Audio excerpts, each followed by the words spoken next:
Okay, guys. Hi, guys. I'm Christ. I greet you and I bring glad tidings. This year go rugged. Oh. Let's pray. It's no longer rugged. The title of today's session is A Pot of Porridge. The Panic and the Pill. Let's start with a prayer. Heavenly Lord, Almighty King, I thank you for your grace upon us. I thank you for this beautiful day. I ask that you guide us, you open our hearts and our minds and give us understanding and let us get out of this mess that we're in, physically, spiritually, emotionally, as a world, as a people, as Christians. Father, please, we need your help right now. And we hand over our lives to you, Lord, in Yahushua's name. And all the good people in the house said, Amen. Big shout out to my friend and brother Paul Okoye who's watching. Now, I want to talk about a few things. And the first thing is a pot of porridge. You see, go with me to the scriptures. Go with me to the book of Genesis, chapter 25. And I'm reading from 29. As the boys grew up, I'm 27, I beg your pardon. I'm reading NLT, New Living Translation. 25, that's Genesis 25, 27. Please don't forget to subscribe to my YouTube channel and please follow me and check the settings of your phone. A lot of people don't get my notifications and they're always complaining that freeze. We don't know when you go live, we don't get notifications. Check the settings of your phone and enable notifications for YouTube. Once again, on YouTube, it's Daddy Freeze. All right. Genesis 25 and 27. That's Genesis chapter 25, verse 27. As the boys grew up, Esau became a skilled hunter. He was an outdoor man, but Jacob had a quiet temperament, preferred to stay at home. Isaac loved Esau because he enjoyed eating the wild game Esau brought home, but Rebekah loved Jacob. One day, when Jacob was cooking some stew, Esau arrived home from the wilderness, exhausted and hungry. Esau said to Jacob, I'm starved. Give me some of that red stew. That is how Esau got his other name, Edom, which means red. All right, Jacob replied, but trade me your rights as the firstborn son. Look, I'm dying of starvation, said Esau. What good is my birthright to me now? But Jacob said, first you must swear that your birthright is mine. So Esau swore an oath, thereby selling all his rights as the firstborn to his brother Jacob. When Jacob gave Esau then Jacob gave Esau some bread and lentil stew. Esau ate the meal, then got up and left. He showed contempt for his rights as the firstborn. And I want to talk about Nigeria today. I've called all my family members for at least a month now, warning them that we're going to get to this sit at home situation. It's the only way to flatten the curve. Now, most people, just like you see, what I go through in my family is what I go through outside. Maybe not as hostile. Nobody will tell me my family to shut up the way I hear the shut ups outside. But most people in my family just listen and say, okay, he has spoken his own. We know what we're going to do. And then they get stuck a month later. And then they start wailing and complaining about how bad the government is and how bad this and that are. And I ask them, you had a month to plan. Let's forget the people who are not members of the Free Nation. The Free Nation is aware that we've been shouting this for at least a month. And then you start hearing excuses. If we stay at home, we will die.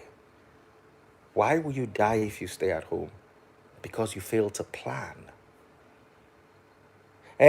Some people work every day, and if they don't work that day, they will not get they will not be able to eat that day. So it is their work that depends. Oh yes, I want you to Google rainy day. Just put it on Google, rainy day.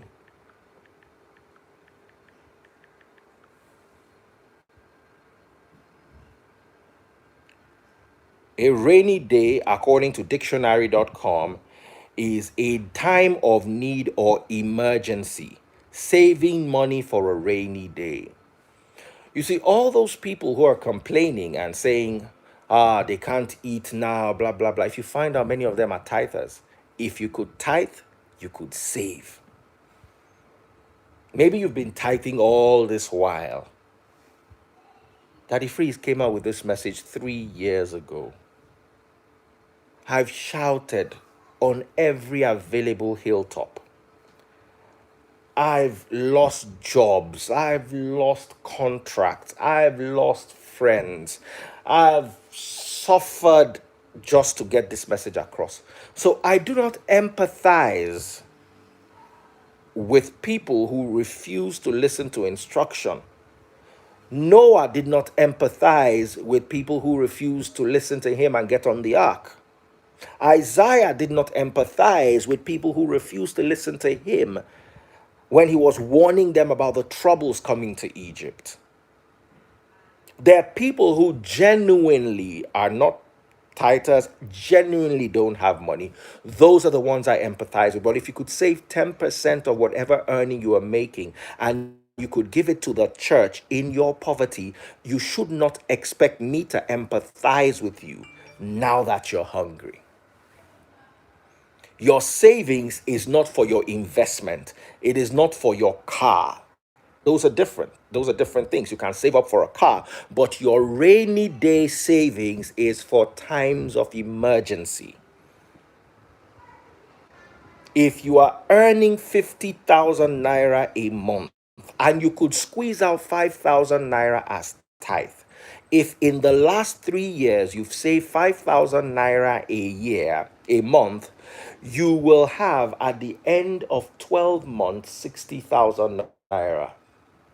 At the end of 2 years, 120,000 naira. At the end of 3 years, 180,000 naira.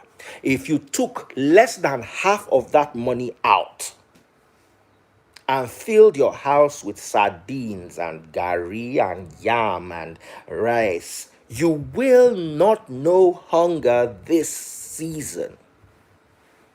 You will not need to run to social media to beg. Someone called me today, I'm a widow, I'm hungry. I said, I'm sorry, the Free Nation charities are closed. We're not attending to online widows.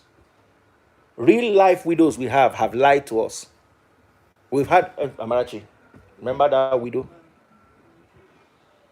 One widow came to us the other day and put her children inside private university. You are a widow, you don't have work, and your children are in private university.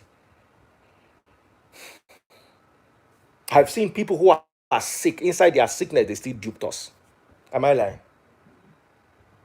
Then it's now you are calling me online. I've not seen you, I don't know you. I'll now start giving you money online. I can change my voice to a widow and call somebody else. Please, I'm a widow. I need some money. My children have not eaten. Anybody can do that.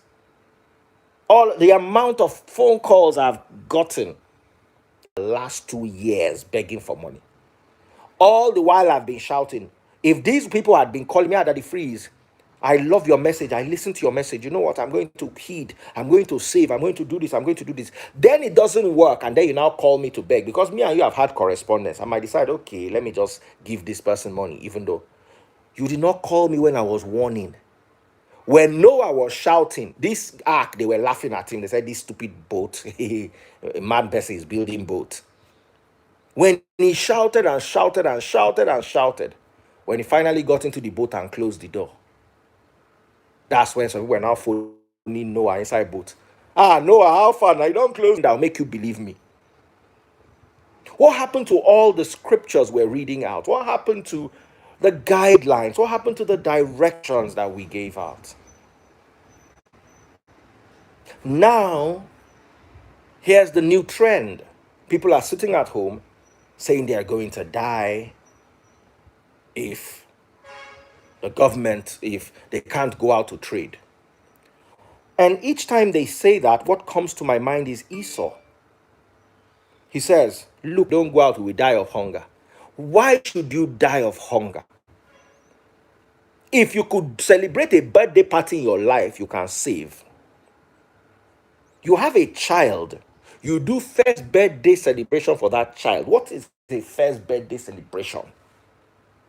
If you could do that birthday, see whether you not get better caning. I have that problem with my family members. Say that if you always say you'll be reminding us that you told us you told, because you don't listen. If you had listened, will I need to remind you? I won't need to remind you that I warned you. How hard is it to save now? And my anger is you're going to get out of this and go back to that same behavior. Why are all the churches closed? Are they not the houses of God? Are you trying to tell me that they will close, a human being will close God's house? Uzziah reached out and touched the ark. He did not close the ark, he touched it, thunder struck him. You now tell me that one government we say to close the house of God. Why? Because they're just business centers. Christ complained, you have made my house, my father's house, a den of thieves. Across scripture, you will find how from the sons of Eli to the time of prophet Nehemiah, to the time of even Malachi chapter 2 from verse 1, oh, you priests, this is for me. This message is for you. When the priests were bringing deformed animals and they were stealing the best for themselves, the house, the so-called house of God, has always been a den of thieves, has always been a business center. That is why their clothing centers are the hospitals, and they're open. The pharmacies are open, but the churches are closed because the churches do not give any healing. Look at Nigeria, 5 to 10 churches on every street, and we're the poverty capital of the world. We are raising a generation of Esau's who are ready to sell their birthright now to a disease simply because they're starving, they're hungry. And why are they starving and they're hungry? A good majority of the people fall into they don't listen, they don't plan, they're not logical. You're earning 50K a month. What business do you have with 4 children? You should have 1 child. Imagine a husband earning 30K, a wife earning 40K. The two of them earn 70K and they have 1 son. They won't go hungry. Between the two of them, they are earning 70K. If out of that 70K, they are able to save 4K every month or 5K every month, they will have 180K waiting somewhere that they can go to and pull out. If you could pay your tithe religiously for 3 years, you could have saved that tithe religiously for 3 years. And now we have the hungry Esau mentality. And this is what is... Sorry, we timed out on YouTube. Esau is too busy being consumed by the here and now. He can't see the future. And here's what's going to happen. If they refuse to sit at home, there are 2 options. The sit at home is going to be extended because they have to flatten the curve. And if the curve doesn't flatten in 2 weeks because you refuse to sit at home, it will be stretched by another 2 weeks. And if it is stretched by another 2 weeks, you're going to have to sit at home longer. And if you're hungry, you're going to be hungrier for longer. I'll take this a little further. This can create an uprising. And this is not an uprising to topple a government. This is just going to be an uprising to spread a disease. And we're going to get into a lot of trouble. You see, the reason why they're doing stay-at-homes abroad is because, unlike us, you see, there's a way to this thing. You know what? Everybody just go, we just do like Esau. We die, we die. We live, we live. You know what? Let's go and face this virus. Whoever the virus is going to kill, let the virus kill. Whoever survives the virus gets immunity to the virus. Oh, yeah, that's the way. But do you know why they're not practicing that abroad, Amarachi?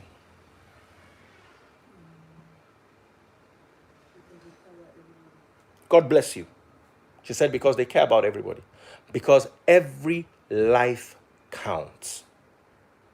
Every single life counts. In Nigeria, they don't mind losing 10% of the population or 5% of the population. But what you fail to think about is that person that is going to succumb to this illness could be your family member, could be your boyfriend, could be your daddy, could be your mom, could be somebody you love, could be someone you're really fond of. That is why we cannot use, because it's a strategy. Release the disease, let it take whoever it is supposed to take. The rest of the population develops an immunity to it. Then there's what is called herd immunity. For the very few people who do not develop the immunity to it, watch that boy, let him not fall on that thing. To the very few people who do not develop an immunity to it, they'll be protected by the what you call herd immunity. It's a strategy, but it's an inhumane strategy. One of my sisters posted a message on Facebook yesterday. She said 133,000 people survived. Why are we not talking about this? Why are we just talking about the death toll? And I sent her a message. I was really pissed. I'm like, Nigeria doesn't need to have this. In as much as I'm not big on panic, I'm also not big on giving false hope. And I'm going to ask you a few questions. Amarachi, I need you to work with me on this. I just have 3 or 4 more minutes, so just stay with me. Imagine there was a bus accident. Who are the survivors? Just give me one word or one line to describe the survivors.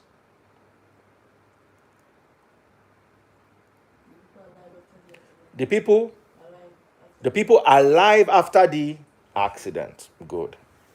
So I'm going to be asking you about a few sets of people.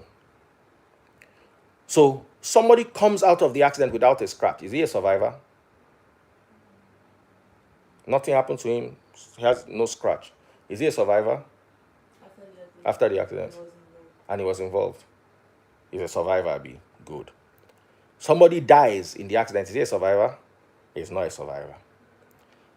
Somebody has a fracture of his spine behind his neck, loses his ability to use his legs, but comes out of the bus crash alive. Is he a survivor? He's a survivor, Abi. Good. Somebody's leg is cut off. Is he a survivor? After the accident. But he's alive. He survived the accident, Abi. When they are counting the survivors, they will count all of them. We do not have enough time. We've not tested this for long enough to see what happens to the fertility of people who survive coronavirus. What happens to their lifespan? Some people say their theories that their lungs will never be able to work full capacity again. So even out of the survivors, are they surviving like they survived catarrh or malaria? Or are they surviving like someone who became a paraplegic out of a car crash but is alive? So in as much as we want to sell the narrative of hope that people are surviving, would you be in a wheelchair and be considered a survivor? It's a question I want to ask you. Now, if you find yourself in a bad situation and you're paralyzed for one reason or the other, it's okay. There's nothing you could do about it. Knowing you could have done something about it and you didn't is the equivalent of suicide. If you could have sat at home for 2 weeks, to flatten the curve. If the government could have, I started shouting from the 16th of March, close the borders, close the borders. If they had closed the borders at the beginning of March, we will not need to sit at home. They will just seal the whole country. We'll be working within, but nobody's going to be able to go out. This is also an opportunity for the nation to learn that we have to fix our educational sector. Your children are abroad. I'm not sure they're going to be lucky enough to be treated like the abroadians. Many people are panic bringing their children home. To what avail? They say those surviving are making a full recovery. That's what they're telling you. I don't buy it. Let's even imagine they're making a full recovery. One of the actors of, what is it called? Star Wars died today. A Nigerian doctor who went out of retirement in the UK to help the COVID-19 died. If there was no COVID-19, he would be alive today. This person, that Star Wars actor, will be alive today. People are dying. You cannot, those surviving are making a full recovery. I don't agree. Even if they're making a full recovery, those dying too, are they dying a full death? I'm asking. Can we say that, oh, they died a good death? There's nothing wrong with dying. Dying is not what the Pentecostal church of today portrays it to be. But at the same time, let's not mistake suicide for living. Now, another thing I've noticed is everybody's turning this into a dance. Everybody's turning this into, a joke. Let me tell you something here. There's a panic and there's a pill.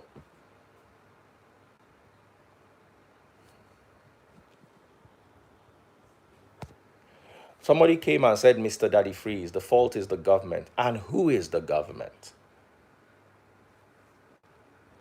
Less than 30,000 people voted for Sowore. Majority still voted between Atiku and Buhari. And you are complaining about the government. Who is the government? Like we are being ruled by aliens from outer space. No be us be government. No be us be government. How many people voted for Mogalu? Can you compare the voting for Mogalu to the voting for Atiku and Buhari? The young people who probably would have had ideas to do things differently, who voted for them? You complained. You voted 250 million votes, or how many million votes for Big Brother? And then when I raised it, they said, it was convenient to vote for Big Brother. Just the way it was convenient to vote for Big Brother in your house, that's the same way it should be convenient to sitting down in your house when your government fails to lock the border. The same sit at home you did for Big Brother voting is the same sit at home you are doing now. Why are you now crying? Why are you now complaining? Oprah Winfrey came out the other day and was doing a dance. And I'll be singing challenge. What's that thing called? He's got the whole world in his hands. God's got the whole world. Does Oprah Winfrey know who God is? I'm asking you today, does Oprah Winfrey know who God is? Do you know who God is? Has the fact that you're serving God, or what you think God is, has it affected your life in any way? Has it made you a better person? Anybody else that complains to me about the government, I'll have you blocked permanently. I don't want to hear this government thing right now. Let me be careful with my words. I don't want to hear it. If you mention the government here one more time, I also live under the same government and I'm managing my life. So please, I don't want to hear this government. A government is a product of you and your mentality. You voted this government in, whether you like it or not. It's not like Sowore had 900,000 views, then the other government had 1.2 million. Sowore could not even get 50,000 views. So please, anybody that mentions the government here again, I'll advise you to go and discuss the government on your own page. I'm not here to discuss the government. The government is a reflection of the people. The government is the people. The government is a production of the people. I don't want to hear it again, please. It's not a government forum. I'm here to teach you the scriptures. Those blaming the government, please, just anybody who mentions government again, just give me that person's handle so I can block that person. Please.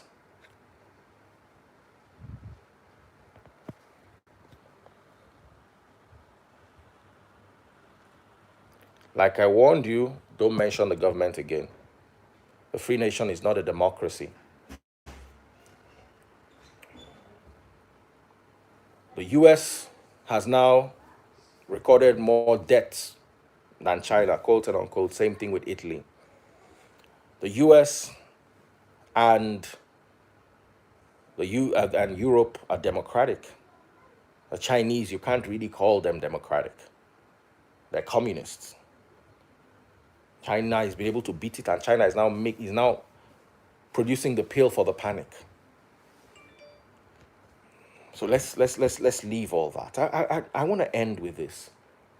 Call your mom. Tell her I'm done. Where is she? Somebody sent me this text message today. He said, and I'm going to read this to you. Daddy Freeze, I have listened to some of your messages. You are gifted in the depth of your teaching than the average Nigerian pastor.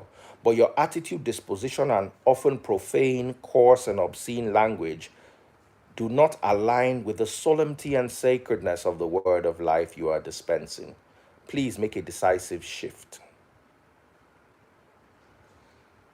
My attitude, disposition, coarse, and profane languages. Can somebody open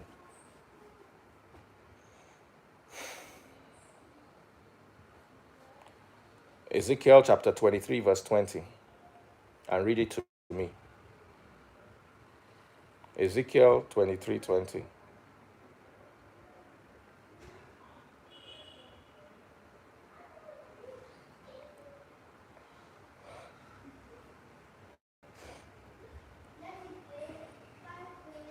Let me read it to you, because he said, my language is profane. This is God speaking. She lusted after her lovers with genitals as large as donkeys and emissions like those of a horse.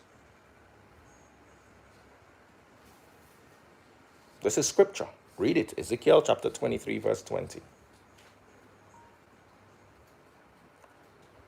Now, let's continue. I didn't even send that to him in my response. I said, when you understand Christ, you'll realize that there's nothing solemn about him. When you understand Christ, you'll realize that there's nothing solemn about him. Here are his exact words. Read them and please explain to me how you can achieve this in solemnity. Or what else are you suggesting? Luke chapter 12 and 49. I have come to set the world on fire and I wish it were already burning. Luke chapter 12 and 51. Do you think I have come to bring peace to the earth? No, I have come to divide people against each other. Then he went out again to write a long list of things. He said, the fire is figurative for the conflicts and division that the kingdom will cause, even start in the earliest till after his baptism. That's why I said how I wished you were already kindled. Essentially, conflicts and reflections with the baptism still in view, which he promised his disciples. Quoted scriptures was conflict, rejection, and persecution. After Christ's baptism, Stephen was next, and all the apostles except John, who survived Emperor Domitian's frying pan by God's providence to write the revelation. John's gospel is solemn, no ekosi kurojo. I responded to him. I said, kindly do not text me again, as you obviously are clueless about the scriptures. I really don't have time for this. You have a platform. Preach there. Unfollow me, block me. The Free Nation message is not a democracy. Where is the solemnity in Christ flogging in the temple? I want to ask you. You are preaching a solemnity that did not exist. Christ walked into the temple and was literally, the last time I checked, I was probably harsh on people on Instagram. I don't remember physically taking a cane and walking into a business center or a church and flogging people. And you are telling me about solemnity?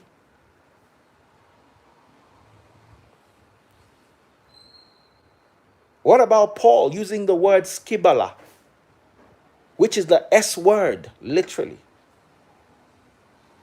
Or Christ calling his elders in Matthew 23 blind fools. Or Paul calling the entire Galatians in Galatians chapter 3 verse 1, calling them foolish Galatians. Who has bewitched you? How can you be this foolish?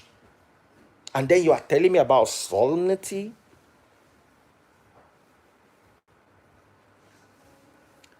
I ended the text message with, like I said, don't ever text me again. You have wasted the 5 minutes of daylight I used to type this text. Our advisors club. Advise yourselves. If you can send me this text message, you can do a video on YouTube and teach your own idea of the gospel. This is what I have to deal with on a daily. Guys, I'm not fighting anybody today. I'm actually in a good mood. But please, if you have access to my number, don't disturb me with nonsense. I have very few daylight hours, and I will not deal with nonsense. Because I said everybody should koshi kuru. Is that not what Paul said in Galatians chapter 3? Is that not what Christ said in the entire Matthew 23? I'm begging you. Finally, Apostle Suleiman is doing a challenge. He is giving away 50,000 naira for 10 people on Instagram. And what is required of you is to speak about, let me read his chat. He's explained it the other day, but I'm going to announce it now on Instagram. What he said was, there's a contagious virus in town. It's transferable. Wash your hands. Sanitize your hands. Avoid large gatherings. Stay indoors. If you do these with prayers, you will be safe. Beautiful message. Now, you need to say it in your own language. You need to say it in your own language, not the Tush version like, Mon lo si be o, Amy Atamarachi. No. The moment we hear accent, disqualified. It must be in your local language. Now, why is this? As long as that woman in the market has a phone, she can earn this 50K. It's a beautiful give back, a give back telling you about God and logic, a give back telling you about how you can better yourself, a give back that affords you the opportunity to work for 50,000 naira this period. Stop entering my DM and begging me.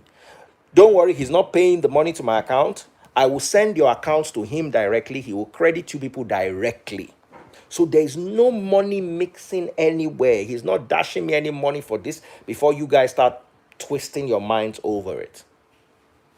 Call your mothers in the village that are asking for money if you don't have. Tell them to go and act. Tell them to speak your local language. Once again, here it is. I'm going to say it in an Instagram video and I'm going to put it up on YouTube again. So watch this space. There is a contagious virus in town. It's transferable. Wash your hands. Sanitize your hands. Avoid large gatherings. Stay indoors. If you do these things with prayer, you will be safe in 10 languages.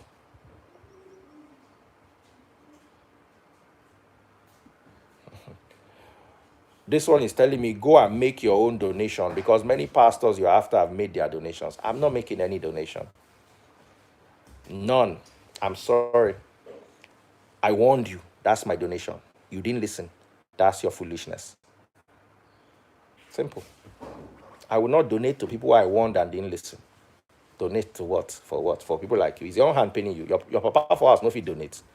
If your papa no get anything to donate, why you no donate you? In fact, if I talk to you now, I go be like, say I did wicked. Come out from my page, Joe. Person will be like something where they use do sacrifice for small oracle. So me, I don't tell you my own. Now so it be. Make you use sense. I'm not making any donation. Anybody who want jump bridge, make it jump. I'm not making any donation. You people don't pay tithe to me, don't give me offering. I'm not a billionaire. Every member of my staff has been paid. That's my donation. I'm not owing anybody money. All well and good. I should come and make a donation. Please, please, please, please. I'm donating 50K if you can act. From Apostle Suleiman. I'm donating it. That's my donation to you. Go and act. I'm sure he cannot even speak his local language now. So he take lost 50K again be that. If I begin to talk now, they go say that the phrase is too harsh. Oh, if you look for word for my mouth, you go find them. You know, say to give person word now the smallest problem. So please, everybody, donation call, donation me. Donation. I donated sense to you. Your brain refused to process it. Now that's my fault. Emi Monica Ekbonu. Oh yeah, bye-bye everybody. I want to do the video to tell people about the Apostle Suleiman challenge. God bless you all.